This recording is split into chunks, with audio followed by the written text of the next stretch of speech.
1절부터 16절입니다. 새해 들어서 첫 번째 수요 예배에 주시는 말씀은 고린도전서 11장 1절부터 16절 말씀입니다. 제가 가진 성경은 275쪽입니다. 성경을 찾아 놓으시고 화면을 보시면서 저와 함께 교독하겠습니다. 내가 그리스도를 본받는 자가 된 것 같이 너희는 나를 본받는 자가 되라.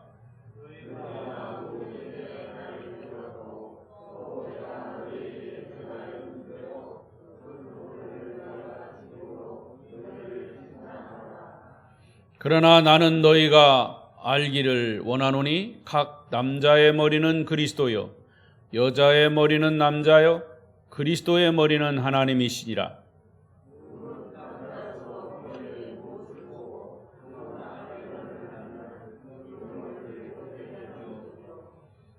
무릇 여자로서 머리에 쓴 것을 벗고 기도나 예언을 하는 자는 그 머리를 욕되게 하는 것이니 이는 머리를 민 것과 다름이 없음이라.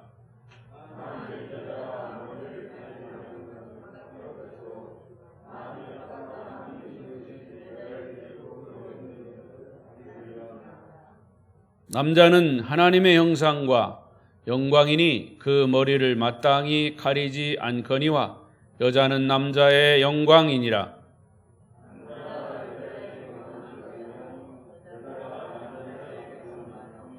또 남자가 여자를 위하여 지음을 받지 아니하고 여자가 남자를 위하여 지음을 받은 것이니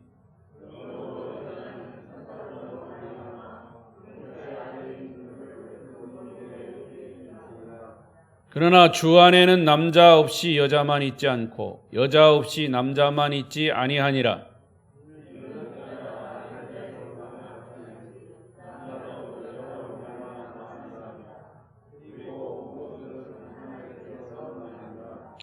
너희는 스스로 판단하라. 여자가 머리를 가리지 않고 하나님께 기도하는 것이 마땅하냐?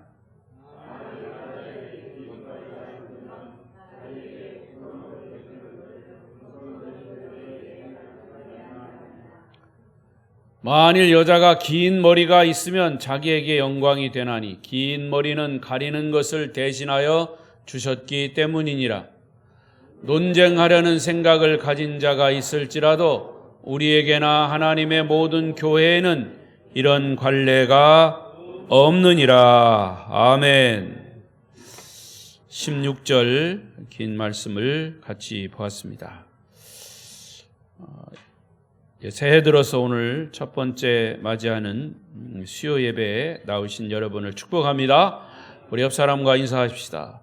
수요일 만나서 반갑습니다. 잘 오셨습니다. 은혜 많이 받으세요. 또 강고사축합니다. 감사합니다. 고맙습니다. 사랑합니다. 축복합니다. 금년 한 해에도 하나님의 은혜와 축복이 우리 성도들에게 예배를 통해서 또 말씀을 통해서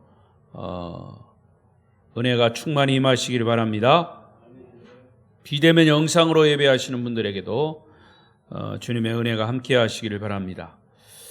수요예배 고린도전서 말씀을 이제 계속 이어갑니다.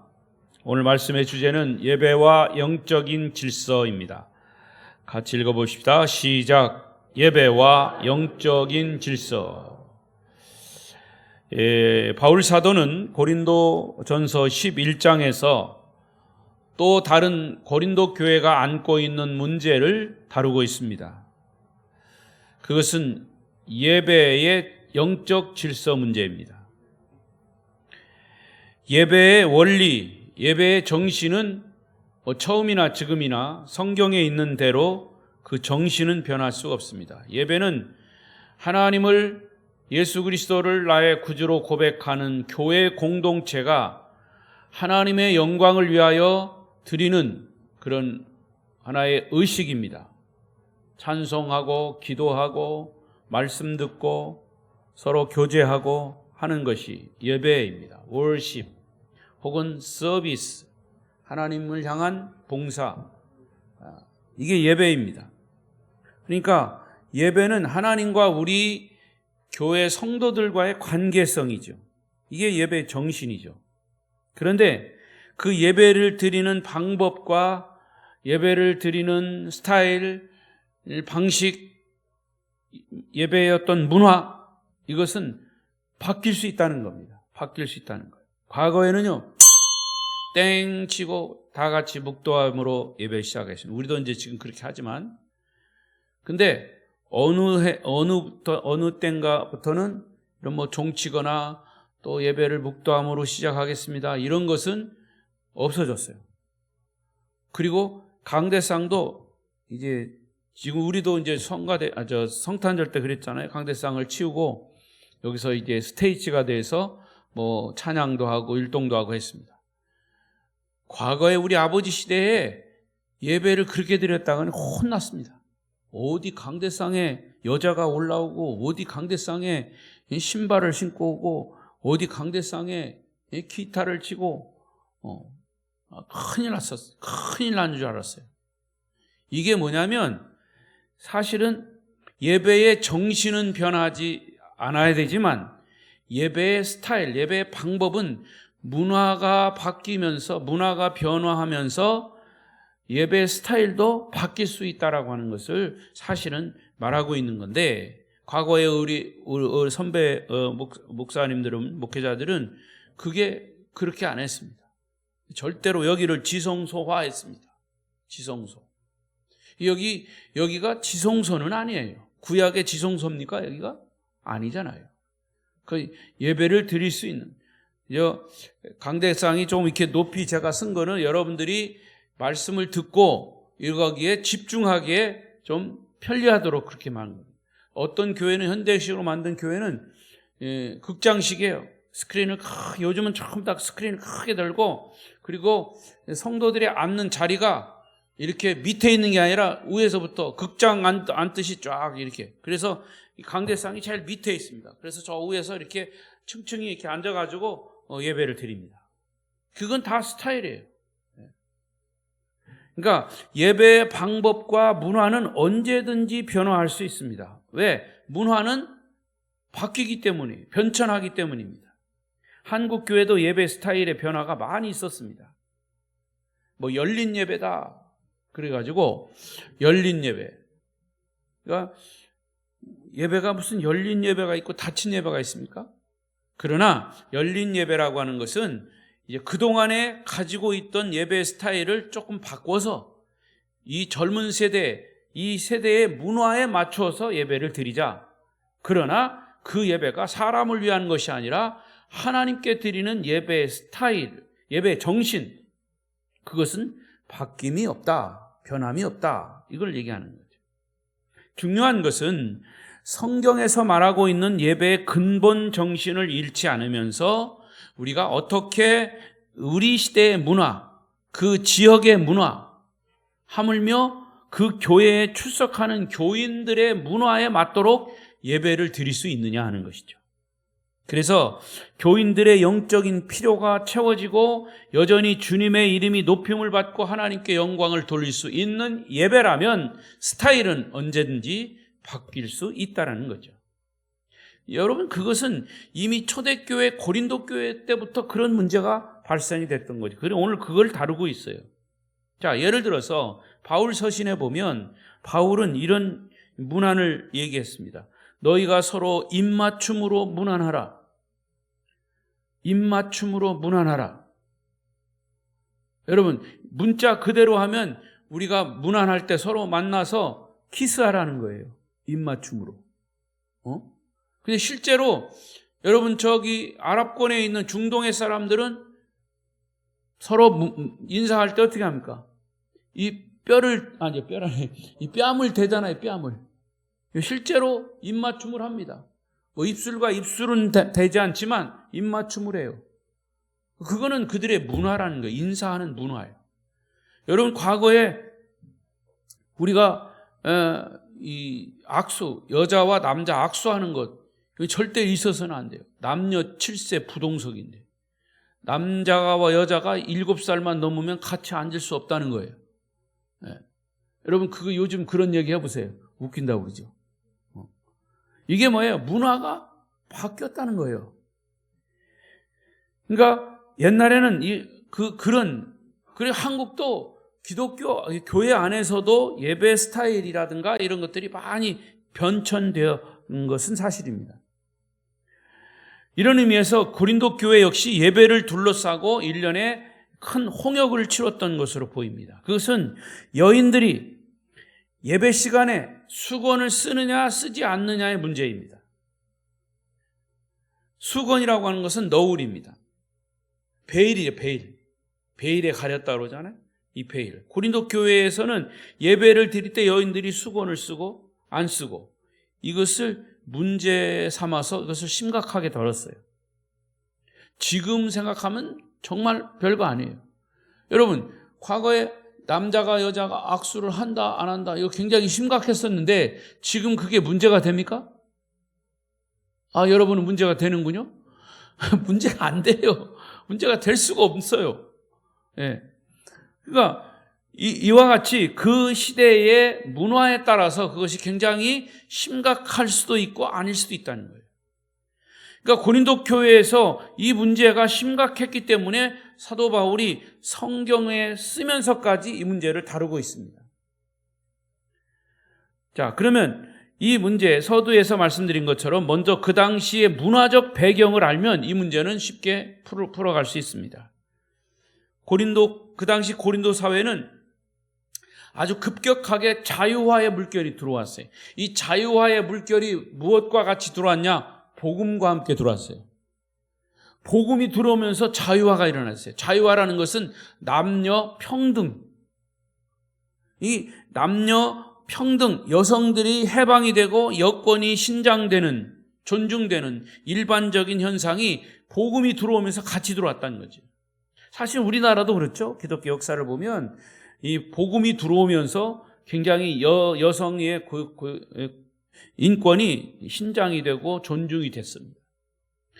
예수님의 복음이 들어간 곳마다 여성들의 인권이 인정이 되고 여성들의 해방이 촉진되는 그런 문화적인 영향, 이것은 일종의 고린도 교회뿐만 아니라 그 당시의 세계적인 현상이라고 할 수 있고 그것이 사실은 우리나라까지 그런 영향이 있었죠. 그런데 그 당시 이 고린도 교회의 여성들 중에는 이 자유의 변화의 바람, 변화의 분위기에 편승해가지고 더 극단적인 방향까지 나아간 일들이 벌어진 겁니다. 어느 정도의 절제가 필요함에도 불구하고 여성 해방, 인권은 필요하지만 오늘날의 극단적인 여성 해방 운동은 오히려 역효과를 가져오는 것이죠. 그때나 지금이나 마찬가지예요. 그래서 당시의 여성들이 일종의 미덕과 순종의 표시로 생각했던 방법이 얼굴을 천으로 감추거나 머리에 수건을 쓰는 방법이었죠. 그래서 교회 예배 시간에도 여성들이 수건을 쓰는 것이 교회의 좋은 전통으로 자리 잡고 있었음에 틀림없어요. 그런데 일부 그리스도인 여성들은 수건을 쓰는 것 자체를 거부해버린 겁니다. 너무 앞으로 나간 거죠. 그래서 이제 본문에서 1절, 2절에 보면 바울이 이 부분을 이렇게 얘기합니다. 자, 읽어보십시다. 시작. 내가 그리스도를 본받는 자 된 것 같이 너희는 나를 본받는 자가 되라. 너희가 모든 일에 나를 기억하고 또 내가 너희에게 전하여 준 대로 전통을 너희가 지킴으로 너희를 칭찬하노라. 바울은 뭐라고 했습니까? 너희는 나를 본받아라. 나를 본받는 말은 복음 안에서 나의 가르침을 따르라 그런 소리고요. 그러면서 뒤에 뭐라고 그랬습니까? 내가 너희에게 가르쳐준 대로 그 전통을 너희가 잘 지켜라. 지키는 그것을 내가 칭찬한다. 여러분, 좋은 문화와 좋은 전통은 문화가 바뀔 때까지, 완전히 바뀔 때까지 잘 지키는 것은 좋다 그 말이에요. 그 문화가 바뀌었는데도 그냥 전통만을 고집하는 것은 물론 좋지 않죠. 여러분, 아직도요 이 그리스도교 있죠. 그리스도교. 그리스도교는 이단이 아닙니다. 근데 그 그리스도교는 지금도 무악기파가 있고 악기파가 있습니다. 예배 때 악기를 쓰냐? 유악기파. 악기를 쓰지 않냐? 무악기파. 지금도 있어요. 그건 하나의 자기 교단의 전통입니다. 근데 여러분, 그러면 악기를 쓰는 다른 교단은 뭡니까? 여러분 성경에 보세요. 다윗은요 이미 악기를 그때부터 사용했어요. 북치고 장구치고 춤추고 막 그랬어요. 근데 과거에 우리나라도 처음에 기독교가 들어왔을 때 강대상에서 막 춤추고 이래 보세요. 어른들한테 막 혼났습니다. 그런 전통 때문에, 그런 전통을 지킨다고 하는 것 때문에 젊은이들을 사실은 많이 빼앗겼어요. 그러니까 일단 좋은 전통은 지켜야 되지만 문제는 이 좋은 전통까지도 쉽게 포기하고 거절해서는 안 된다는 것이죠. 그것이 바로 여인들이 머리에 수건을 쓰는 문제였습니다. 당시에 좋은 전통이라고 생각하던 여성들이 머리에 수건을 쓰는 것까지 일부 여성들이, 극단적인 여성들이 그것을 거절하면서 수건을 벗고 기도하고 수건을 벗고 찬양하고, 여러분 지금은 이렇게 얘기하지만 그 당시에 수건을 쓰고 예배하는 것이 굉장히 뭐라고 그럴까, 거룩하게 그렇게 보인 거고, 그런 모습들이 굉장히 좋게 좋은 전통으로 내려왔다는 겁니다.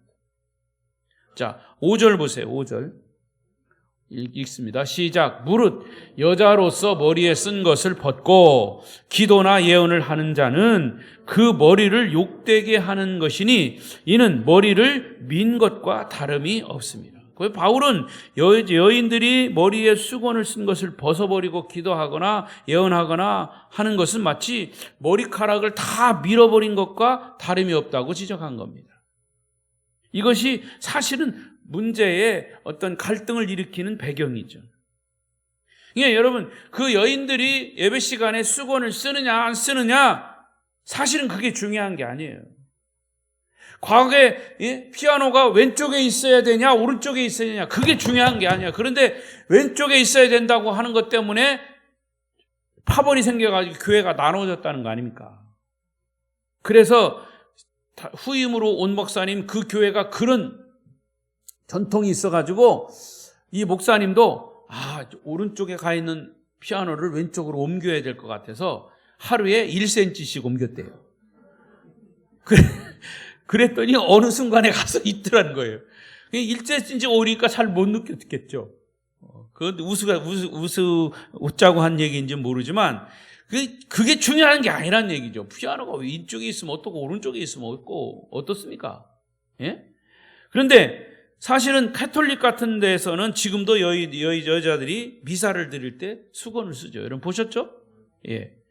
근데 과연 무엇이 맞느냐는 겁니다. 여러분, 이것이 바로 진리의 문제가 아니라 문화의 문제라는 거죠. 문화의 문제. 이런 문제의 배경을 보면서 그러면 이것이 지금 우리의 믿음과 무슨 관계가 있냐? 여기서 어떤 교훈을 우리에게 주고 있냐 그 말이에요. 우린 그것을 바로 읽어야 합니다. 첫째, 남자와 여자의 역할의 차이는 인정이 되지만 서로 동등하게 존중이 되어야 한다 그 말이에요. 남녀의 역할 차이는 인정이 되지만 존중이 되어야 된다. 남자와 여장은 모두가 동등합니다. 하지만 질서에 따른 역할 차이는 인정이 되고 존중되어야 한다 그 말이죠. 11절 12절을 보면 남녀가 평등하다는 것을 강조하는 말씀이에요. 읽어보십시다. 시작. 그러나 주 안에는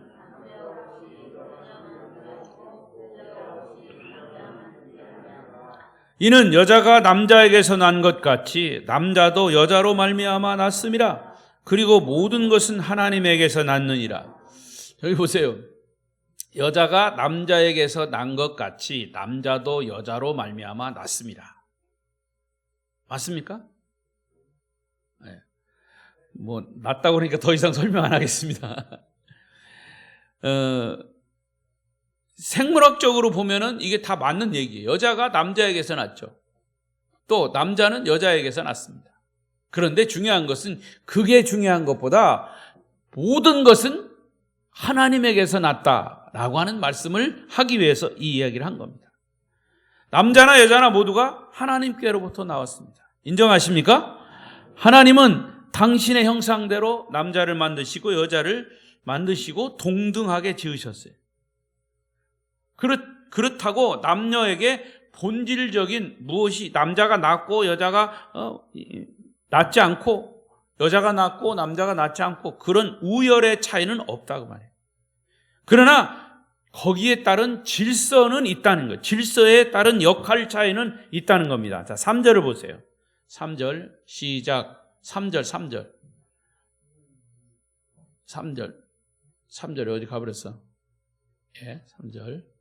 자, 시작. 그러나 나는 너희가 알기를 원하노니 각 남자의 머리는 그리스도요, 여자의 머리는 남자요, 그리스도의 머리는 하나님이시라. 자, 이것을 말씀의 순서대로 다시 정리를 해보면, 여자의 머리는 남자고 남자의 머리는 그리스도고 그리스도의 머리는 하나님이라. 이렇게 정리를 할 수 있는데, 그러면 여자들이 기분 좋지 않을 수 있어요. 왜 우리가 제일 밑에입니까? 근데 제일 밑에라는 말이 핵심이 아니고, 이 말씀의 핵심은 그리스도의 머리가 하나님이라고 하는 사실이에요. 자, 그러면 그리스도의 머리가 하나님이다? 그러면 하나님하고 예수 그리스도하고 누가 더 높아요? 예?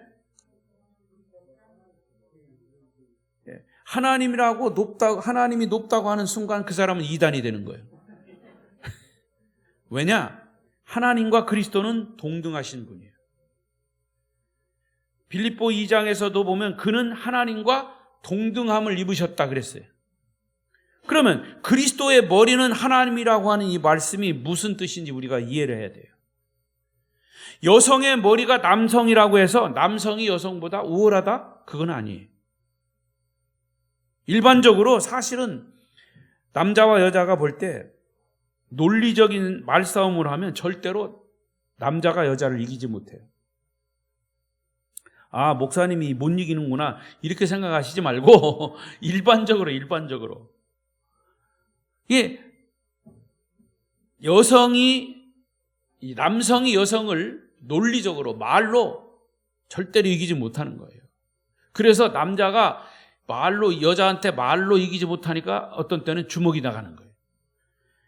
그러니까 일반적으로 남자보다 여자가 훨씬 똑똑합니다. 그러면 여성의 머리가 남성이라고 하는 그 뜻이 뭡니까? 그것을 이해하기 위해서는 예수님의 머리가 하나님이라고 하는 뜻이 무엇인지를 먼저 이해해야 합니다. 성부 하나님, 성자 예수님, 성령 하나님, 성령님, 성부, 성자, 성령, 그것은 모두가 삼위일체이죠. 삼위일체지만 각각 역할과 일하는 방법이 달라요. 성부 하나님이 성자에게 네가 인간이 되어서 땅에 내려가 사람들을 구원하라 명하셨어요. 동등하시지만 아버지 하나님의 명령 앞에 예수님이 복종하신 거예요. 예수님이 복종한다고 해서 예수님이 열등이다, 하나님이 우월하다, 그런 얘기가 아니잖아요. 역할이 다를 뿐이다 그 말이에요. 그러니까 예수님은 하나님 아버지의 보내심을 받아 이 땅에 사람으로 오셨어요. 그래서 아버지의 뜻을 이루셨어요. 예수님은 이 땅에 오셔서 3년 동안 공생애를 사시면서 수시로 하신 고백이 뭐냐? 나는 아버지의 뜻을 떠나서는 아무것도 나는 할 수가 없다 그랬어요. 이것이 바로 영적 질서에 따른 일종의 역할의 차이다 그 말입니다. 여러분, 쉽게 말해서 가정에서 남자가 가장이에요. 남자가 우월해서 가장이라고 하는 게 아니고 역할이 있다는 거죠. 역할. 우리가 사는 이 세상도 하나님이 한 가정이나 사회를 만드실 때 거기서 리더십을 남성에게 주신 겁니다. 절대로 똑똑해서 준 게 아니라 질서를 잡기 위해서 리더가 필요했기 때문에 그렇게 남자를 머리로 삼으신 겁니다. 그러니까 이것을 오해하면 안 된다. 너 내가 머리니까 너 내 말 들어. 그게 아니라는 거예요. 그건 역할이에요. 역할 차이예요. 리더가 없는 세상을 한번 생각해 보십시오. 리더가 없는 가정, 리더가 없는 교회, 리더가 없는 공동체는 어떻게 되겠습니까? 질서가 무너진 무질서한 엉망진창 공동체가 될 겁니다. 그래서 하나님이 가정의 리더십을 남편에게 주신 거예요. 그리고 공동체에 항상 리더, 회장, 부회장 이걸 세운 거예요. 그런데 요즘 세상은요 거꾸로 가요. 부회장이 회장 노릇하려고 그러고, 예? 아내가 가정의 가장 노릇하려고. 여러분 대통령과 국무총리가 있는데 국무총리가 대통령 노릇 해보려고 그러세요. 그러면 그 나라는 이 쿠데타 일어나는 거죠. 그러니까 요즘 세상이 자꾸 성경 말씀을 넘어서고 있는 겁니다. 소위 여성 해방운동으로 말미암아 남성의 리더십이 힘을 잃어가고 있어요. 남성의 리더십과 역할이 없어지고 있어요. 그러니까 가정에서 자녀들이 모델로 삼을 수 있는 아버지의 지도자상 리더십이 없어집니다. 그 결과로 생긴 현대의 무서운 하나님의 징벌 가운데 하나가 뭔지 아십니까? 동성애입니다. 동성애. 여러분 희한하게 어떤 통계를 보니까요, 동성애를 주장하고 동성애를 하는 사람들을 이 통계를 보니까 그 동성애 하는 사람들 중에는 아버지 모델, 집에서 아버지 모델, 아버지의 역할을 보지 못하고 자란 그런 세대가 많다는 겁니다. 동성애 하는 사람들 중에. 그러니까 아버지 리더십의 모델이 없기 때문에 리더가 남자면 어떻고 여자면 어떠냐. 그래서 남자는 남자끼리 여자는 여자끼리 결혼도 하고 가정을 이루고 살자. 이게 동성애예요. 그러니까 대부분은 그 가정에 아버지의 리더십이 없는 가정에서 성장한 사람들이라는 거죠. 그만큼 남성의 리더십 역할은 매우 중요합니다. 여성이 남성의 리더십을 세워준다고 해서 여성이 결코 낮아지는 거냐? 그거 아니라는 겁니다. 오히려 그것이 성경적이고 가정의 사회의 질서가 세워지는 것이다. 이런 현상은 교회에서도 마찬가지. 아까 5절에 말씀 읽은 것처럼 여성도 얼마든지 기도할 수 있습니다. 얼마든지 예언할 수 있고 여성도 설교할 수 있습니다. 하지만 하나님이 세우신 리더십에 대한 이해와 존중의 자세가 있어야 한다는 것을 말씀하는 거예요. 리더가 없고 리더십이 존중되지 않으면 그 공동체는 혼란에 빠질 수밖에 없어요. 동등하다고 하는 것과 역할이 다르다고 하는 것은 전혀 다르죠. 그런데 왜 여성들은 예배 드릴 때 수건을 써야 한다고 했습니까? 여성의 머리는 남성이라고 했죠. 그러면 예배 드릴 때 누구의 영광이 나타나야 합니까? 여성들이 예배 드릴 때. 예? 여성들이 예배 드릴 때 누구의 영광이 나타나야 돼요? 남성의 영광이 나타나야 됩니까? 남성이 머리니까. 그게 아니라는 거예요. 그러니까 여성들도 머리는 남성이지만 예배 드릴 때만큼은 하나님의 영광을 드러내야 된다. 그래서 남성의 머리, 여성의 머리는 남성인데 예배 드릴 때 여성의 머리인 남성이 영광을 드러내지 말고 하나님의 영광을 드러내라 하는 의미에서 수건을 썼다는 거예요. 동의하시면 아멘. 그러니까 남자의 영광이 나타나면 안 된다는 거예요. 그래서 여성의 머리에 수건을 쓴 것. 이것이 초대교회 고린도 교회 성도들이 이해한 방법이에요. 근데 그러면 남성의 머리는, 남성은 왜 저기에 수건을 안 씁니까? 남성의 머리는 그리스도니까. 남성의 머리는 하나님이니까. 남자는 수건을 쓰지 않는 거죠. 따라서 이 말씀이 지금은 우리에게 아주 생소한 말씀으로 들리겠지만 결론은 간단한 거예요. 바로 예배 드릴 때 제일 중요한 것은 누구의 영광만이 나타나야 된다? 하나님의 영광만이 나타나야 된다는 것을 바울이 설명하고 있는 거예요. 자칫 사람의 영광이 나타나지 않기 위해서 여성들은 수건을 썼고 더 나아가서 하나님이 세우신 리더십을 존중하겠다고 하는 신앙의 고백인 거죠. 그러니까 하나님이 세우신 예배의 정신이 뭔가를 이해하고 그 뜻을 따르는 것이 우리에게 필요한 겁니다. 또 하나, 두 번째는 남녀는 동등하지만 남성과 여성, 이 성적인 차이는 인정돼야 한다는 그런 메시지입니다. 남성과 여성의 성적 차이는 같을 수가 없죠. 남성은 남성다워야 하고 여성은 여성다워야 합니다. 그런데 동성애자요? 동성애자들은 남자 화장실에 여자도 갈 수 있어요. 여자 화장실에 남자도 갈 수 있어요. 그리고 동성애 그게 합법화되면요, 이런 어떤 현상이 되냐면, 제가 남자잖아요. 근데 이제 사람들이 나를 남자로 불러요. 근데 남자로 부르지 말라는 거예요. 나는 여성이 되고 싶다는 거예요. 남자인데 여성이 되고 싶다는 거예요.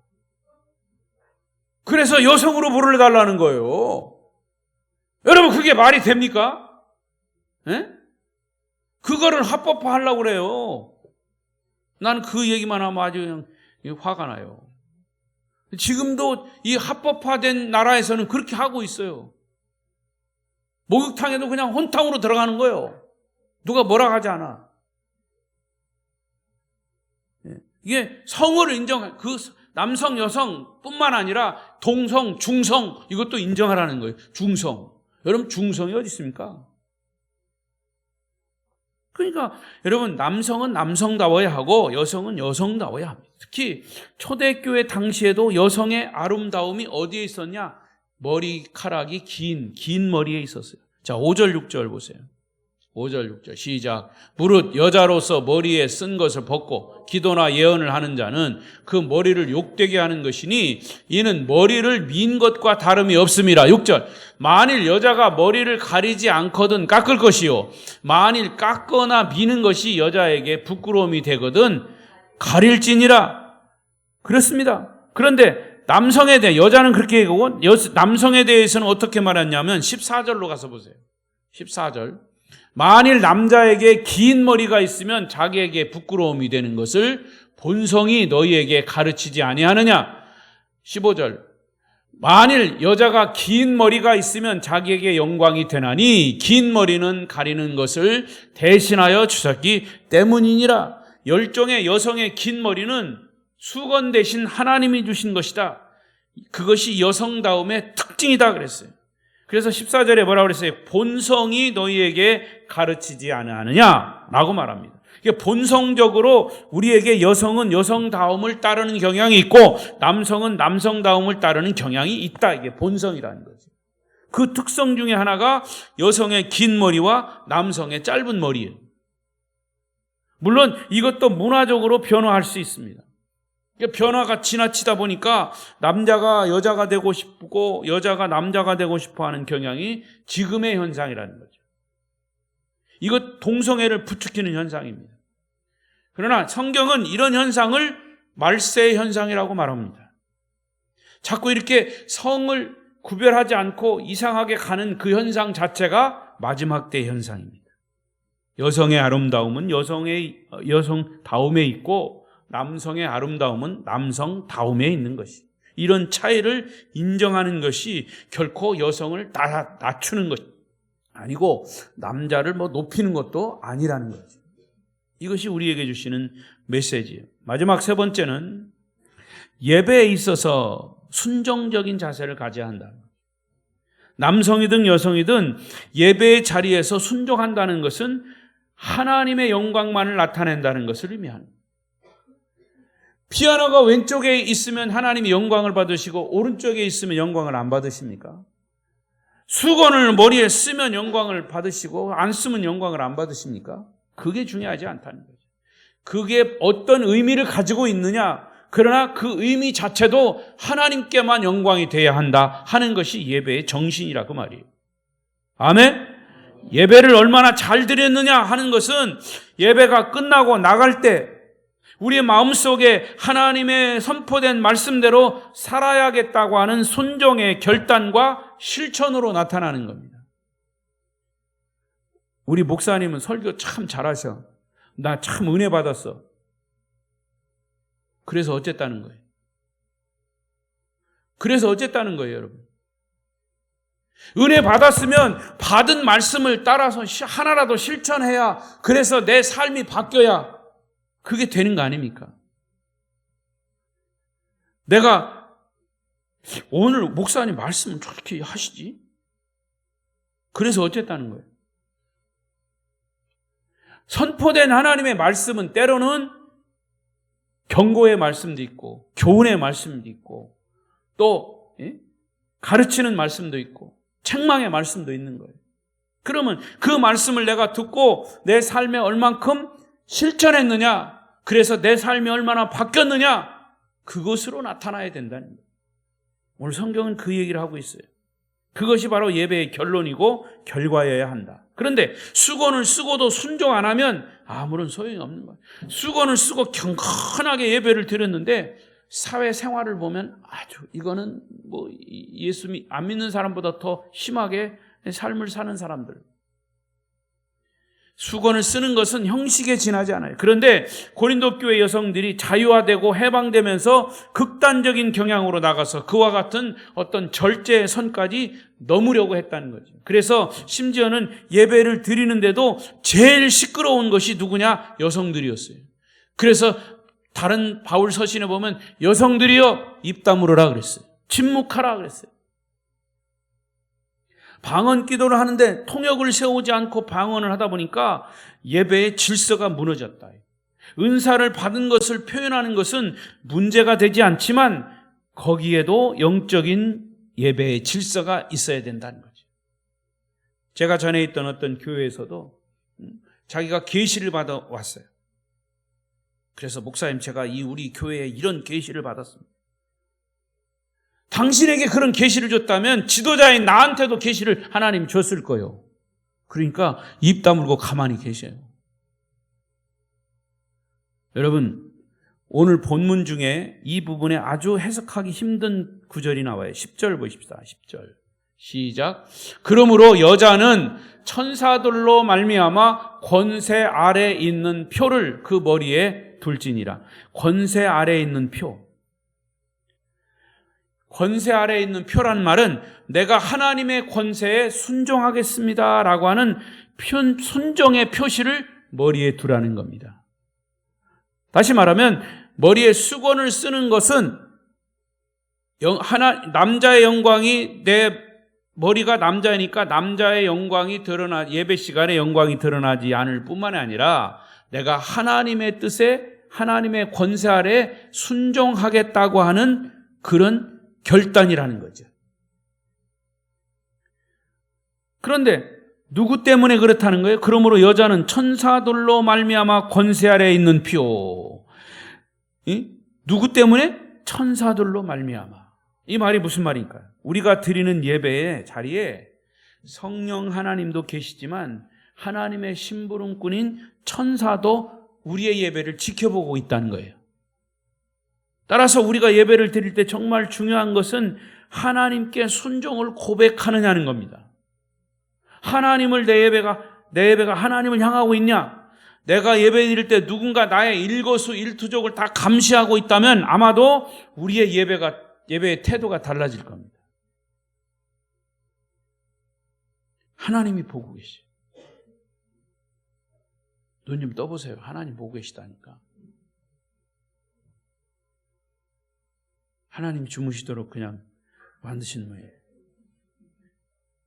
여러분, 아마도 예배 드리는 사람이 많으면 많을수록 군중 속에 내가 있으니까 숨기가 좋아요. 우리 교회는 기둥이 있어가지고 기둥 뒤에 숨기 좋아. 내가 다 보여. 근데 하나님은 어디 숨어도 다 보고 계세요. 그것도 오늘 본문의 이 10절의 말씀에 따르면 천사가 보고 있다는 거예요. 하나님이 나의 예배를 보고 계신다고 느낀다면 우리 예배 태도는 달라질 겁니다. 하나님이 천사를 보내서 우리가 드리는 예배 태도를 점검하신다면 당장 예배 태도를 달리해야 할 것입니다. 따라서 우리가 예배 드릴 때 순종적인 결단, 예배의 자세를 어디에 맞춰야 하느냐? 하나님께 맞춰야 됩니다. 수건을 쓰느냐 안 쓰느냐의 문제보다 선포된 말씀에 순종하느냐 안 하느냐의 결단이 더 중요한 것이죠. 그런 것들을 천사들이 지켜보고 있다는 말이에요. 저는 여기서 다시 여성들이 수건을 쓰는 것이 맞다 맞지 않다 것을 논하고 싶지 않아요. 하지만 그런 형식이 우리의 예배를 하나님께 집중한다면 수건을 쓰는 것도 나쁘지 않아요. 그런 형식을 통해 우리의 믿음, 결단을, 순종을 불러일으키는 것이 동기가 되기 때문이죠. 근데 사람은요, 처음에는 그런 형식을 잘 합니다. 그래서 그 형식을 가지고 내가 이렇게 좀 해봐야지. 다른 사람도 또 보고 있는데 처음에는 잘 하다가 그게 한 번, 두 번, 10번, 100번, 1000번 하다가 보면 그 형식이 형식에 치우쳐 버려요. 내용은 쏙 빠지고. 말씀을 이제 정리하겠습니다. 우리는 하나님께 예배를 드리는 자들로서 주님이 말씀하신 예배의 본질에 더 깊은 관심을 가져야 합니다. 예배의 형식은 중요합니다. 하지만 형식만 있고 예배의 정신이 없으면 그 예배는 아무런 의미가 없어요. 그래서 구약시대에도 이사야서나 예레미야서에 보면 아주 신랄하게 제사를 드리는 제사장들에게 신랄하게 비판하고 지적했습니다. 선지자들이. 왜? 너희들은 산더미같이 제물을 쌓아놓고 거창하게 예배를 드린다고는 하지만 그런 형식은 있지만 그 속에 하나님이 없다. 그래서 그들은 제물을 외국에서 수입해가지고 제물을 쌓아놓고 예배를 드렸어요. 그런데 예배를 드리는 그들의 마음 속에는 하나님 없이 예배만 그냥 형식만 드렸다는 거예요. 이사야 선지자는 신랄하게 그것을 비판합니다. 지금도 마찬가지. 예배를 통해서 하나님을 만나고 주신 말씀에 순종하고 하나라도 실천함으로 좀 더 성숙한 그리스도인이 되어 가는 것이 진정한 그리스도인 성도의 모습이 아니겠습니까? 우리 아름다운 교회 성도들은 주님의 마음에 합한 예배를 드리고 그래서 금년에 우리 표처럼 복음으로 성숙한 성도의 삶을 사심으로 하나님께 영광이 되고 여러분에게는 축복이 되시기를 축원합니다. 기도하십시다.